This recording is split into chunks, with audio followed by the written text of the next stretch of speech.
Quero convidar você para a leitura do texto, irmãos. Primeira carta de Paulo aos Tessalonicenses. Primeira carta de Paulo aos Tessalonicenses, no capítulo 1. Irmãos, a Bíblia é assim, que toda vez que você lê, você prega, Deus coloca uma nova visão. E certamente já, essa aqui é uma Bíblia que eu uso uns 2 anos para cá, certamente já tenha pregado nesse texto aqui, mas eu quero voltar a esse texto. Diz assim, capítulo 1, da primeira carta de Paulo aos Tessalonicenses. Capítulo 1. Paulo, Silvano, ou Silas e Timóteo, a igreja dos Tessalonicenses em Deus Pai e nosso Senhor Jesus Cristo, graça e paz a vós outros.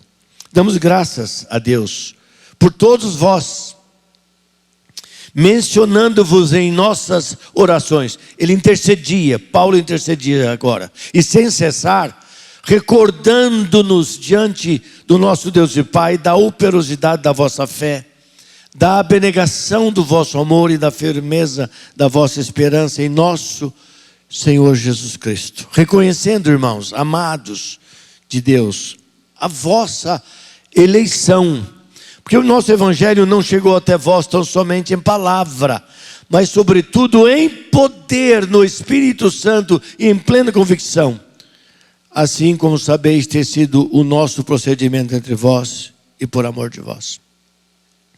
Com efeito, vos tornastes imitadores nossos e do Senhor, tendo recebido a palavra, posto que em meio de muita tribulação, com alegria do Espírito Santo, de sorte que vos tornastes o modelo para todos os crentes na Macedônia e na Acaia.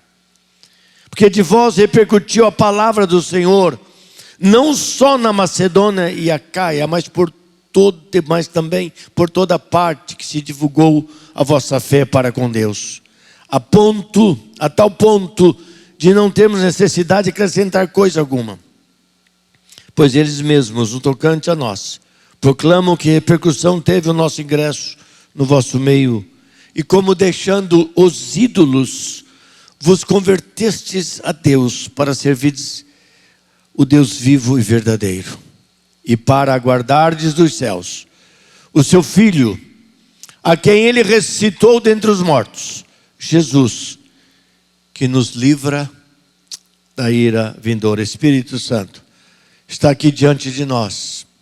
Esta palavra, que é a tua palavra, fala agora ao coração de cada um de nós, para que sejamos fortes, comprometidos, aliançados, de uma forma, pelo sangue, com o chamado e a missão que o Senhor tem colocado nas nossas mãos. E que as palavras dos meus lábios, o meditar do meu coração, agora sejam agradáveis na tua presença. Deus meu, rocha minha, Redentor meu. Amém. Quero falar nesta manhã sobre o perfil de uma igreja transformadora. Recentemente escrevi um livro, Igreja Transformadora, em que eu coloco 10 princípios naquele livro. Mas eu quero falar olhando para esta igreja, o perfil de uma igreja transformadora. Em 1977, quando a Wanda e eu fomos para a Inglaterra, Deus abriu uma porta, comecinho da nossa vida de ministério, fazer um curso na Inglaterra. Está morando lá. Em uma das férias, Sara Priscila, bem pequenininha, tinha acabado de nascer. Surgiu a oportunidade de eu fazer uma viagem, porque 2 igrejas que Paulo plantou sempre me impressionaram. Uma, a igreja de Corinto. Eu ficava estarrecido, e fico até hoje quando leio as cartas da igreja aos Coríntios. Então eu queria conhecer a igreja de Corinto, porque ali é uma contradição. Embora Paulo comece a falar sobre eles e já começa a puxar a orelha daquela igreja. Uma igreja que ao mesmo tempo revela tantos dons e tanta confusão e tanta briga e tanto pecado na igreja. E a outra igreja que eu queria conhecer era a igreja de Tessalônica. Porque é a única igreja no Novo Testamento que Paulo diz que eles foram modelo. Nem a igreja que os apóstolos fundaram, chamada a igreja de Jerusalém, ela foi chamada de modelo. Como diz no versículo 7, de sorte que vos tornastes modelo para todos os crentes, de uma grande região, a Caia e também a Macedônia, lugares que Paulo, ele atuou, pregou, iniciou igrejas. Paulo ia para uma cidade, e sempre fui inspirado por Paulo, e não tinha ninguém, e ele começava a andar, até que Billy Graham, certa vez pregando sobre o ministério de Paulo, ele disse que o primeiro lugar que Paulo ia conhecer numa cidade era a cadeia, para ver o jeito, se era muito velha, fedida, muito cheia de proteção, porque Paulo sabia que depois de alguns dias que ele estaria naquela cidade, ele ia parar na cadeia, por causa da oposição, da perseguição que existia naquela época para pregar o evangelho. E Paulo, ao escrever para a igreja de Tessalônica, ele diz: vocês se tornaram modelo. Então eu queria conhecer, irmãos. Eu fui para a Grécia, cheguei em Atenas, peguei um guia sozinho, me leva para Corinto. Eu quero conhecer a igreja de Corinto, em 1977. Ele me levou para a cidade de Corinto, me mostrou aqui a cidade de Corinto, que tinha pedaços de madeira, pedaços de pedra, e aqui era uma sinagoga, e aqui era isso, era aquilo. Eu falei: mas cadê a igreja de Corinto?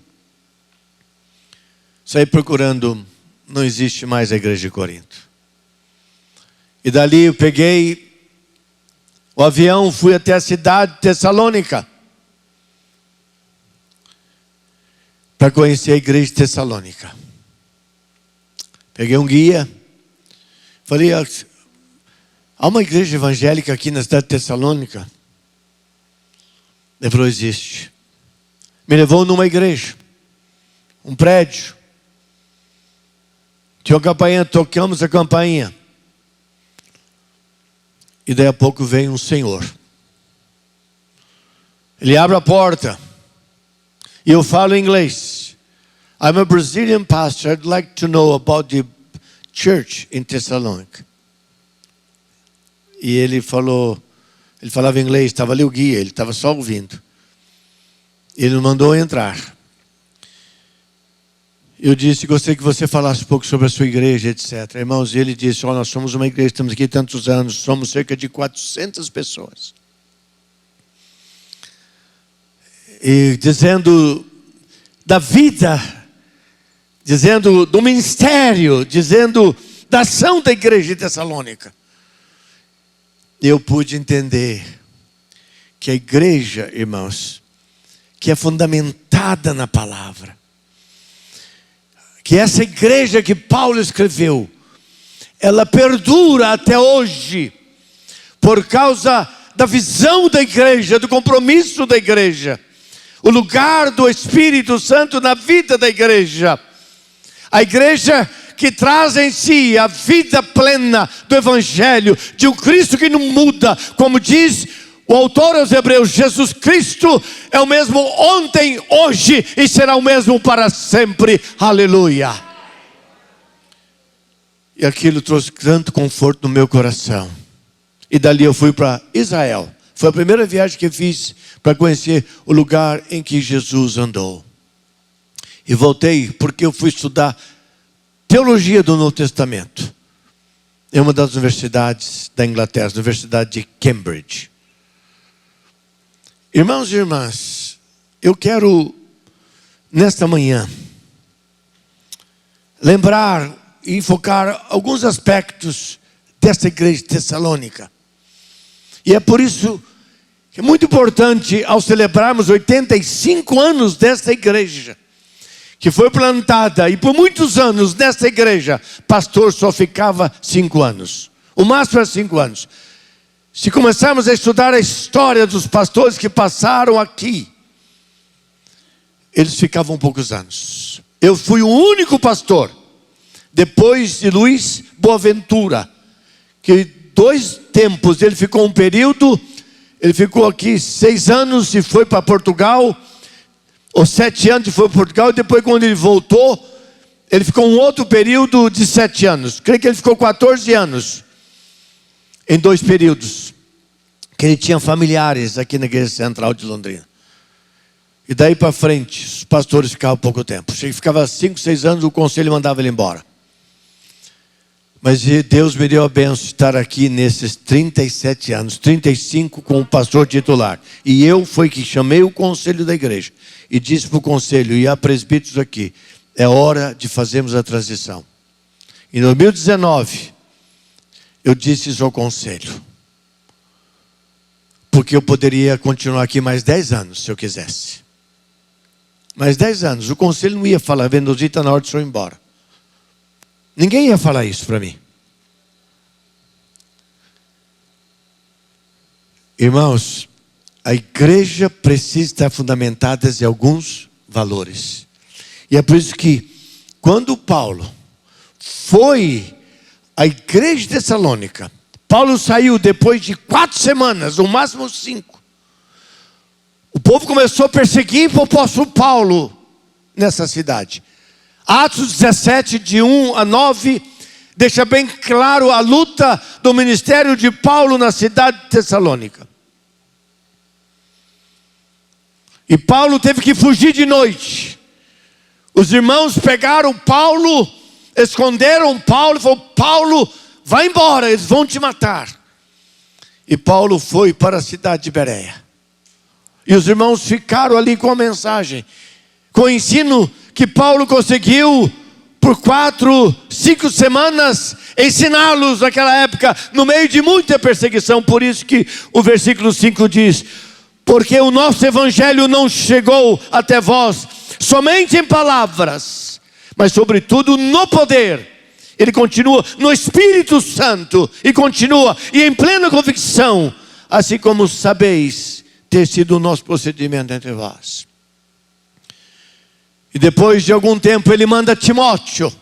Timóteo, eu sei que os irmãos dessa nova igreja estão sofrendo perseguição.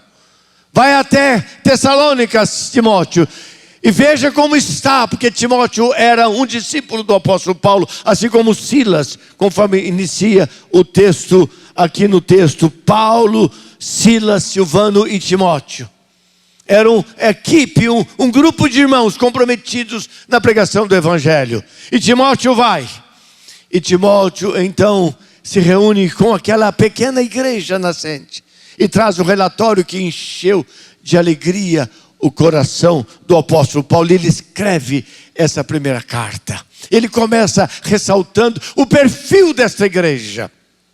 E depois ele começa a dizer para eles, fiquem firmes, Jesus vai voltar.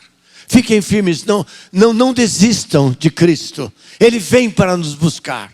E a mensagem que a igreja tem que pregar até hoje. E fiquei feliz quando o Wesley cantou, Jesus está voltando. Irmãos, o que é, na verdade, que fez com que essa igreja se tornasse uma igreja transformadora? Qual foi o segredo? Quando o apóstolo Paulo diz, de sorte, versículo 7, que vos tornastes modelo. Irmãos, isso é estratégico, isso é tremendo, isso é poderoso. Vocês foram modelo para os crentes. Eles olham para essa igreja, eles olham para vocês. Igreja não é estrutura, igreja não é, irmãos, isso que nós temos está crescendo mais e mais. E pós-pandemia agora, mais e mais novas igrejas vão nascer nas casas, vários lugares, no domingo nas casas e não mais no grande templo. Vocês são o modelo para todos os crentes de todo o estado, porque a fé, a esperança, amor no meio de vocês. Eu quero então ressaltar aqui, meus irmãos, qual foi o segredo que os fez, segundo esse texto, ser uma igreja transformadora, conforme o versículo 3. E ele diz, eu lembro de vocês por 3 coisas. Eu lembro da fé no meio de vocês. Eu lembro o amor no meio de vocês. E eu lembro a esperança, essa expectativa que queima no coração do crente, de que não importa o que aconteça aqui, eu tenho expectativa de que um dia Jesus vem me buscar. Você pode dar um glória a Deus aí? Jesus voltará. E essa igreja já naquela época, no ano 50, com o apóstolo Paulo, aprendeu a esperar a volta de Cristo. Um escritor, teólogo, chamado José Maria Escrivá de Balaguer. Esse autor, ele disse o seguinte, olha a expressão dele. Ele é um teólogo espanhol radicado no Brasil por muitos anos. Ele disse: os atos de fé, do amor e de esperança são válvulas por onde se expandem o fogo dos corações, das almas que vivem a vida de Cristo. E é por isso que eu quero ressaltar aqui o segredo rapidamente. Em primeiro lugar, Paulo fala no versículo 3, da operosidade da vossa fé. Operosidade de fé. O que Paulo estava dizendo? E lembrando aqueles irmãos, ele coloca dessa forma, é que as coisas aconteciam na vida daquela igreja. Havia manifestação de poder naquela igreja. Versículo 5. Não somente em palavra vocês receberam o evangelho que eu vos anunciei, mas em poder.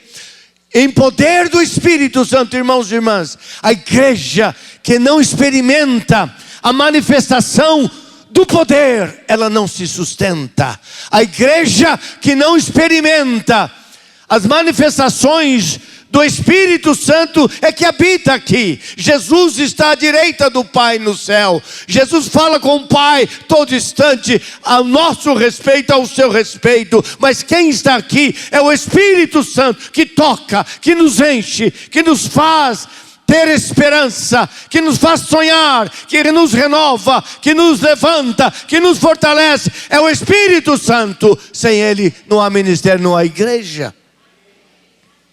Ele está falando aqui da fé. E quem é que coloca fé no nosso coração?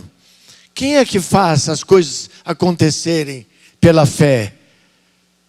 É o Espírito Santo no nosso coração. Irmãos, é muito mais fácil eu ficar acomodado em Londrina. Muito mais fácil. Estou vendendo meu apartamento. Estou deixando meus netos. Vocês caminharam comigo tantos anos. Por causa de uma fé. Muitas vidas serão alcançadas lá. Vocês têm muitos pastores aqui. E eu sou responsável por isso. E todos eles são bênção. Amém? Operosidade da fé. Irmãos, a fé é o elo de ligação entre o homem e Deus. Fé. O que marcou a vida de Abraão recentemente naquela série de sermões. E eu pude pregar um sermão naquela série. Abraão, ele creu contra a esperança. Ele creu fé. Ele creu que aos 100 anos ele poderia ser pai. Ele creu que aos 100 anos, aos 90 anos, Sara, já um pouco gagá, porque ele já estava super gagá, poderia ser mãe. Para que a promessa pudesse cumprir. Fé. Sem fé, nada acontece. Irmãos, não sou eu, foi Deus. A igreja central poderia até hoje estar no templo da Rua Benjamin, como muitas igrejas históricas estão no mesmo lugar até hoje.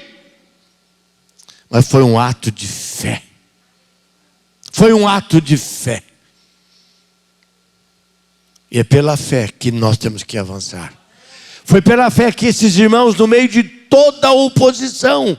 Então, fé operosa é aquela fé, meus irmãos e minhas irmãs, que traduzida em ações, em atos concretos de amor, de graça, de serviço.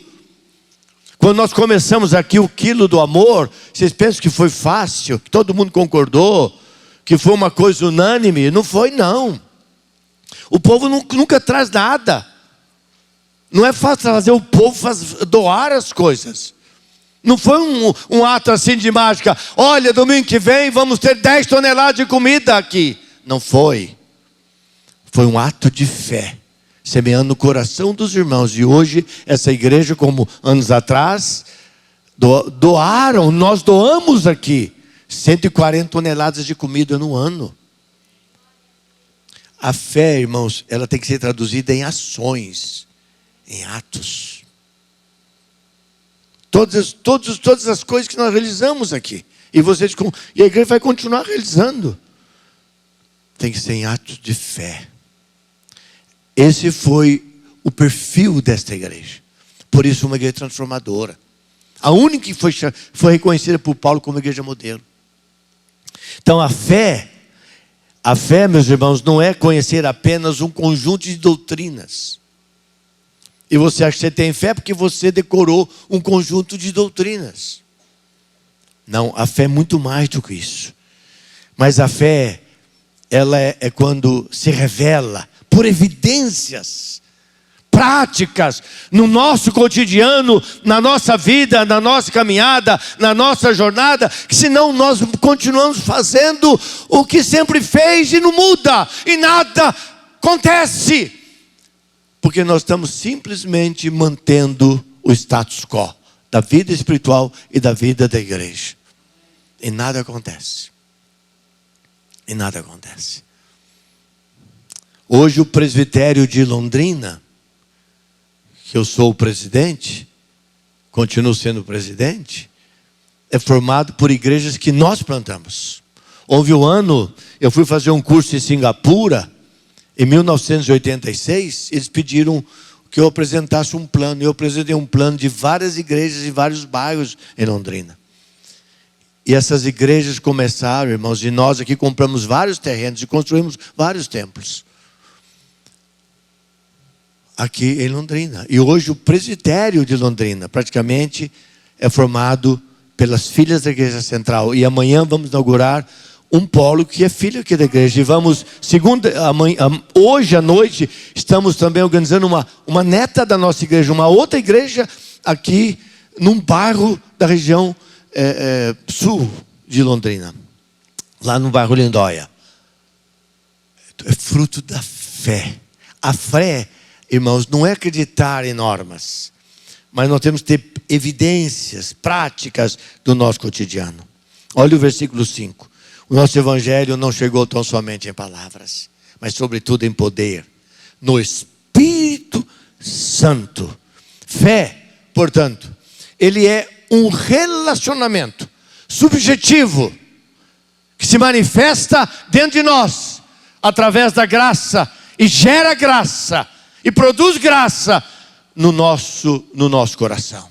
Por isso, no passado, ao lado de Martinho Lutero, contemporâneo de João Calvino, Deus levanta um homem na Suíça, chamado Ulrich Zwinglio. E como que a história nos ensina, como Deus levantou homens extraordinários no passado. E esse homem foi um pastor histórico, na época de Lutero, o principal líder da reforma na Suíça. E ele foi quem disse o seguinte, quero ler para você. A graça de Deus opera nos corações dos homens, pela palavra. É pela palavra, não somente porque o nosso evangelho não chegou na palavra humana, mas na palavra de Deus, revelação de Deus, pela palavra de Deus, diz ele. A fé pela fé, as obras. Então, a palavra que é o poder de Deus, precisa produzir na minha vida, pela fé, as obras, não para a salvação, mas como fruto daquilo que o evangelho e a palavra gera no nosso, e no meu e no seu coração.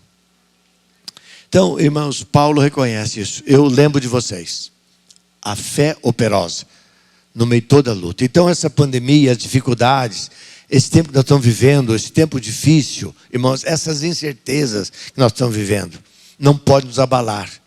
Porque a nossa fé, mesmo nessa época difícil, porque plantar uma igreja, quando a igreja não pode funcionar, podia falar, é coisa de gente louca. Mas a fé não. A fé sabe que essa é uma maneira prática de mostrar que aquilo que você quer, que vai dar resultado, transformação na vida de pessoas. Mas há um segundo perfil, irmãos. O segredo é a fé. A segunda lição, no versículo 3, irmãos, é o amor. Paulo fala o seguinte, eu lembro de vocês, pela operosidade da fé de vocês, e também deste amor entregue, da abnegação do vosso amor. O segundo princípio é esse amor abnegado. Abnegação do amor, conforme diz o texto.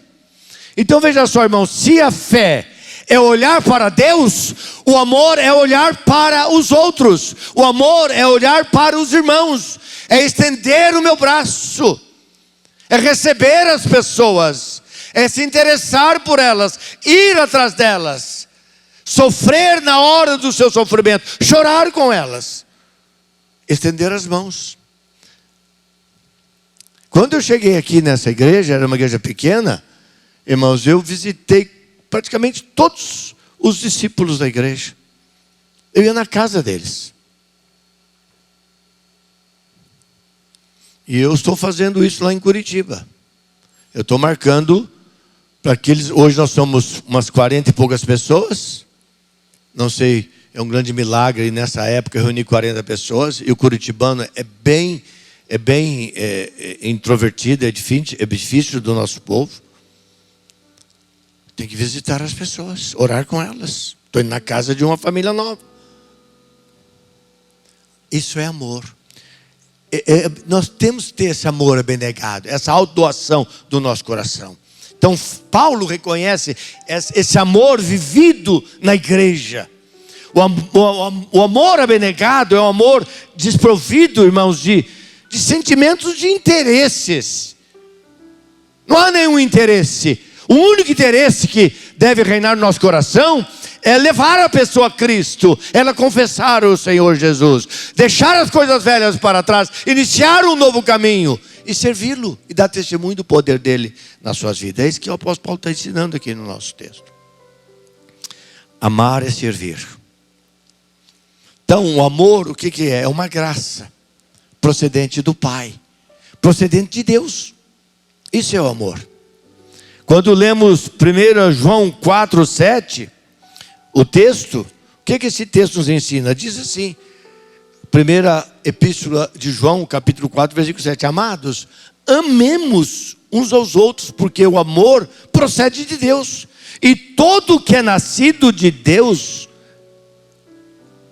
e conhece a Deus. Aquele que não ama não conhece a Deus, pois Deus é amor. Perseguição, Império Romano, os judeus, contra Paulo, contra aqueles crentes. Mas o amor abnegado, a entrega de cada um deles. E quando o apóstolo Paulo ensina sobre isso, escreve no livro dos Gálatas, capítulo 5. Gálatas 5, o apóstolo Paulo vai ensinar sobre o fruto do Espírito Santo. Se prega muito sobre os dons, mas pouco sobre o fruto do Espírito Santo. É interessante, Paulo fala sobre o fruto, não os frutos. Qual é o fruto do Espírito? É o amor. E do amor vem o que? Vem a alegria. Do amor vem a paz. Do amor vem a longanimidade. Do amor vem a benignidade. Do amor vem a bondade. Vem a fidelidade. É o amor que me faz manso e o amor que me dá domínio próprio. Se a pessoa me deu um cutucão, me ofendeu, mas pelo amor, vou ter paciência, vou dominar o meu coração humano e falar: Deus te abençoe. Em vez de dar ele me deu um coice, em vez de dar outro coice, eu falo: Deus te abençoe. É o amor. Essas foram as marcas, irmãos, dessa igreja extraordinária que nós estamos estudando nesta manhã. O fruto do Espírito é amor. Enquanto que em outras cartas, se você estudar as cartas que Paulo escreveu praticamente, Paulo escreveu 13 cartas. E se você crê que Hebreus foi escrito por ele, então ele escreveu 14 cartas. Enquanto em outras cartas Paulo fala do amor, aqui ele o reconhece. Ele vê o amor, ele não está falando sobre amor agora. Ele está reconhecendo na vida daqueles irmãos. Olha o texto, capítulo 4 de Tessalonicenses, versículo 9 e 10. No tocante ao amor entre irmãos, não há necessidade de que eu vos escreva, que vocês se amam uns aos outros, porquanto vós mesmos estáis por Deus instruídos que deveis amar uns aos outros. E na verdade, estáis praticando isso mesmo para com todos os irmãos em toda a Macedônia. Contudo vos exortamos, irmãos, a progredirdes cada vez mais. Isso é, ame uns aos outros mais. Não deixe de amar. O amor não vai fazer mal. O amor não será demasiado. Ame, ame e ame. Que lição tremenda para a nossa vida. Quando essa igreja completa 85 anos. Irmãos e irmãs, vocês são muito especiais e queridos e amados. A fé tem que fazer parte da nossa vida. Assim como o amor na nossa vida. Por isso que Celos, filósofo grego do século III, olhando para a igreja, sabe o que ele disse? Ele disse o seguinte: esses cristãos amam uns aos outros antes mesmo de se conhecerem. Era tão presente o amor na vida da igreja do passado. Por isso que a célula nutre o amor. Eu não sei como que nós funcionamos tantos anos sem célula. E muitas igrejas não querem célula, porque dá muito trabalho para o pastor ter célula.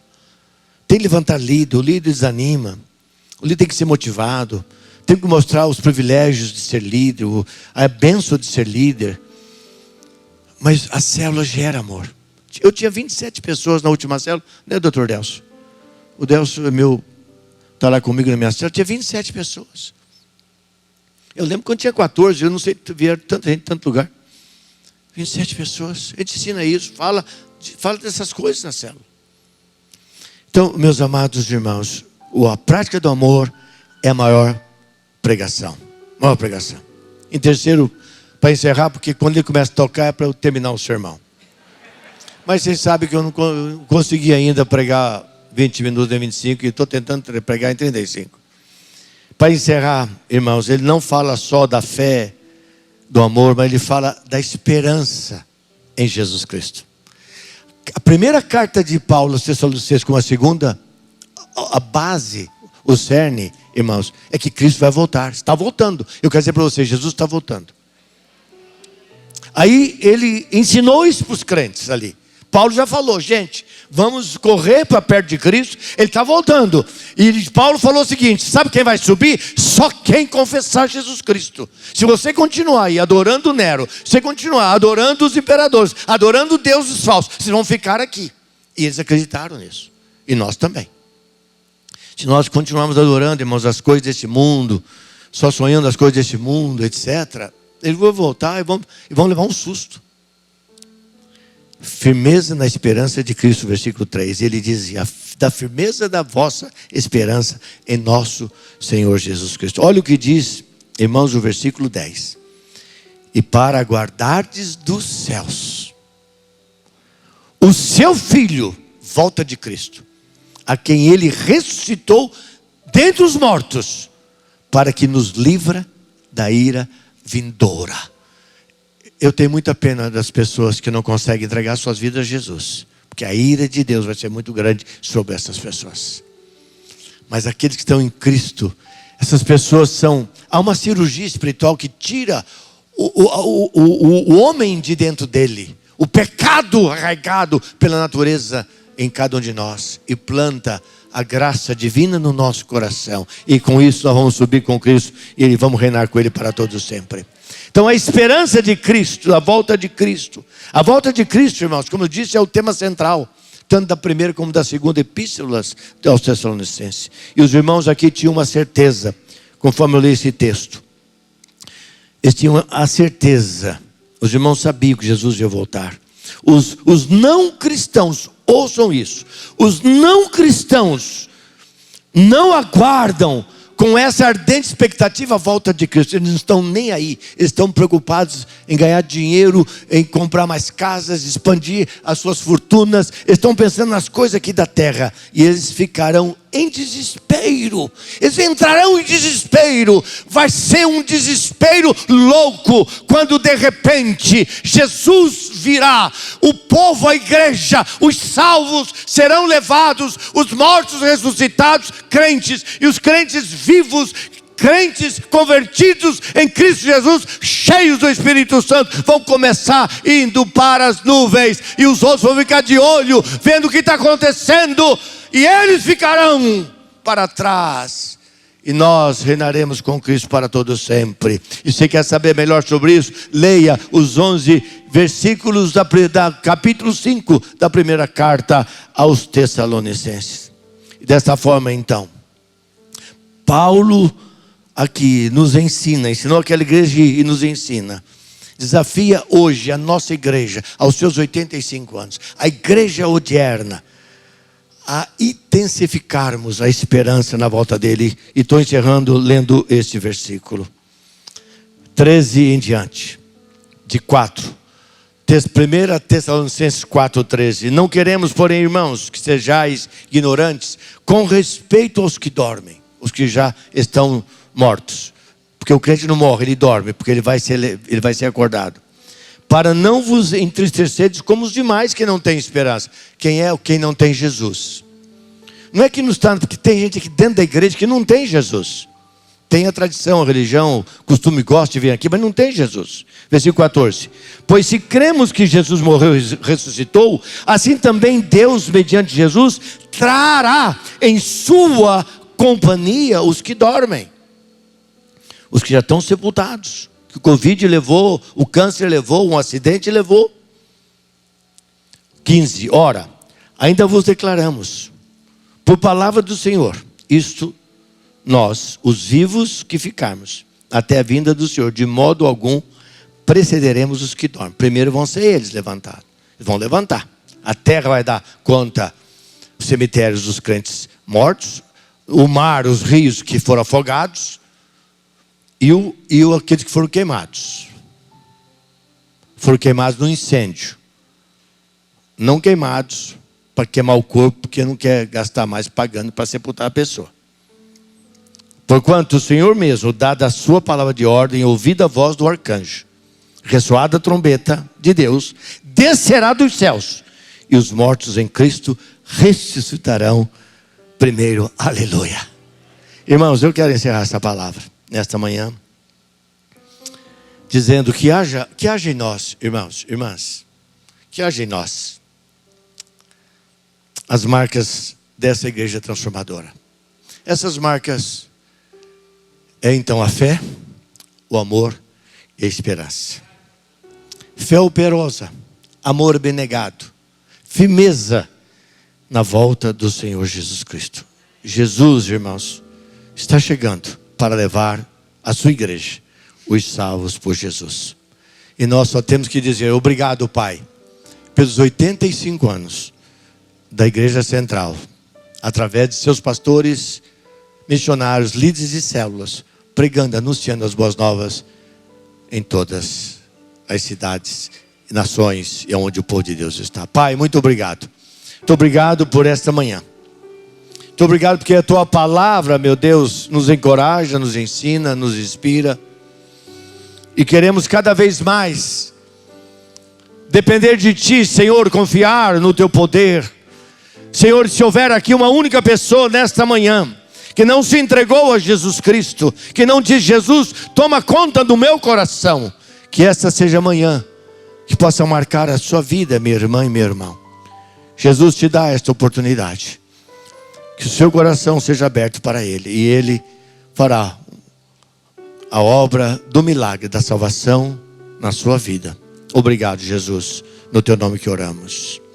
Amém e amém.